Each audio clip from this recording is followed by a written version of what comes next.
Heather Coastal Bend meteorologist Carly Smith here. We're just going to go ahead and get started. The current time is 10:10. Heather Coastal Bend meteorologist.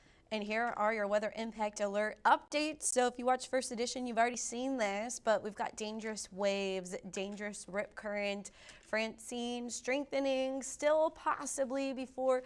There is a chance that the hurricane weakens right before landfall, but a higher end Cat 1, lower end Cat 2 still possible before it's all said and done, but there's some shear Francine will be interacting with. Also, any local impact shifts, obviously we've said goodbye to the rain. So it's the wave action that we've got our weather impact alert for, and that's pretty much it now as we start to see clearer conditions into the rest of the week.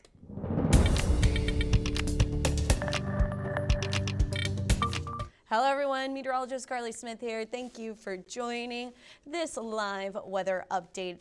The current time is now 10:11 and we've got a lot to talk about, but there's improvements in the forecast in terms of, risks and dangers, especially here locally. So we'll take a look now at our current swell heights from Francine. So here's the thing about tropical systems in the Gulf of Mexico. What they do is they create a ripple effect across the entire Gulf. So not only is it dangerous to be in the path of Francine, but dangerous rip currents, really strong rip currents and higher wave action form far out from the center because of the way waves ripple out from the center of that area of low pressure.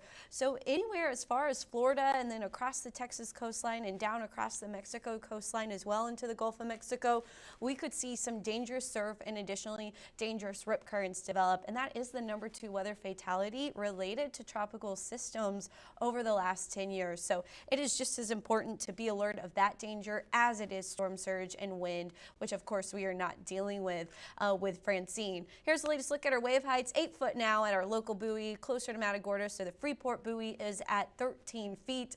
Seeing a little bit more of the stronger swells coming out. Northwest winds right now. So we've got a northwest wind at Port Aransas. That has it a little bit more offshore. That's trying to clean up the surf just a little bit where maybe it is easier to paddle out and so forth. But right now, our wave height forecast in association with the forecast cone, Hurricane Francine may stay Category 1 at landfall as it interacts with some wind shear. That is a better case scenario. Any weakening is a good thing, but there is still a chance that Francine does try to strengthen just a tad before landfall. We see our wind much lighter as we head into Thursday. So once Francine makes landfall, which is a little bit earlier with the latest forecast guidance, closer to 7 p.m. this evening, our waves really start to decrease in height by Thursday. We're seeing lighter waves or smaller waves, lighter wind, and conditions turn much flatter as we head into the weekend. Now there is a little uptick Monday and Tuesday, but overall that just comes with southeast wind for the most part. So here's a look at our watches and warnings. We've got a small craft advisory in place in our coastal water. So we no longer have a tropical storm warning, even for areas offshore. Is it going to hit away from Corpus? Yes, that is an easy question to answer. Coastal flood warning is still in place for us, but so far our tide heights have been higher than normal, but not causing any major impacts. So we will take that, but that coastal flood warning continues through 1 p.m. Here's a look at our marine forecast. Wind is out in the north, 10 to 20 knots, waves at 7 to 5 feet, 9 to 8 seconds. The longer that period is between the waves, the higher a rip current risk is. So that just gives that water an easier path back out into the Gulf of Mexico instead of fighting that chop that we tend to have most of the time. So what happens is waves are able to come up further on the coast, so that hence the coastal flood warning. And then once that water tries to go back into the coast, that's how the rip current forms. So the larger the wave, the higher the period, the stronger that rip current is going to be. Also, the more coastal flooding there is, so the higher up the beach that the wave is making it, the more power it's got to have go back out to sea as well. So 2 negatives in this scenario. Bays are choppy, but they will become smoother heading into this evening and tomorrow.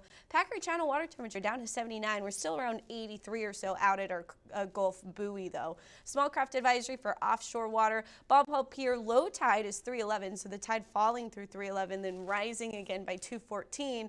But we still have some of the bigger wave action, which is still creating some waves that push water up near the dunes throughout the day today. Packery Channel, 8:35 a.m. was high tide, so tide should be lowering through 8:50 p.m. North Beach, 8:17 was high tide, tides lowering through 9:02.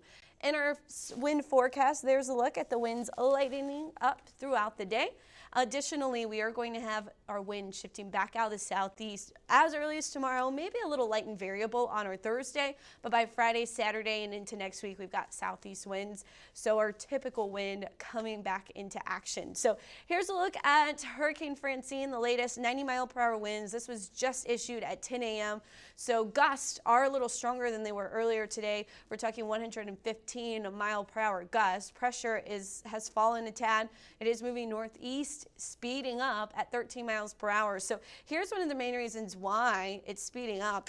It's tapping into this flow, this southeast or southwesterly flow that's moving it to the northeast, essentially in between a trough that's over the western United States and the ridge that's over Florida, right? So we see this trough and this ridge, it's tapping into those steering winds, which is creating a little bit of extra shear, which may keep it at Category 1, but additionally it's speeding the system up. So landfall is possible around this evening, possibly around sunset and into the early night hours.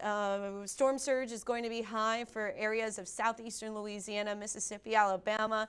Additionally, flooding a concern with all of the heavy rainfall associated with this storm. For us, we're starting to see the drier air coming in on the backside, also coming across Mexico. So our skies are actually going to start to clear up, but we still have some of that low stratus activity out there associated kind of with some of this instability around the edge of what is Hurricane Francine there in the Gulf of Mexico. So overall, not anticipating much in the way of rain today.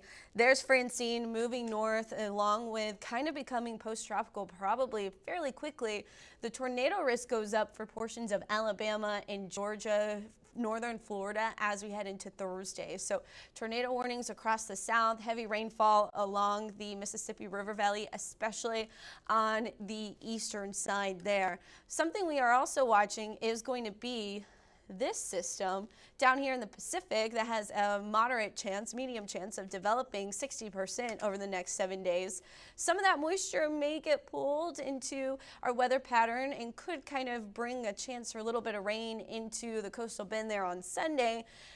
This particular model not picking up on that quite as much, but in the upper levels of the atmosphere, we do see a little bit of an energy boost. Additionally, at the surface, we get high pressure developing that brings back that onshore wind. Is going to boost our humidity as well as we head into the weekend. So we could see a little shot of some scattered showers, storms here or there into early next week, but overall rain chances are looking pretty slim to none. In your 7-day forecast, here's the breakdown. Sunday is our best shot at rain. Friday's looking nice and dry, hot. High temperatures are back in the 90s for the upcoming week. So that's pretty much all I have for you. Thank you so much for joining this live weather update. This was a quick one as unfortunately Francine is taking eye there toward Louisiana. So think about them as we continue throughout the day. Even a Category 1 like we saw with Beryl over Houston can cause some pretty big problems for the region. So again, we missed out on the rain, but at least we're not having to worry about storm surge or wind damage or anything along those lines.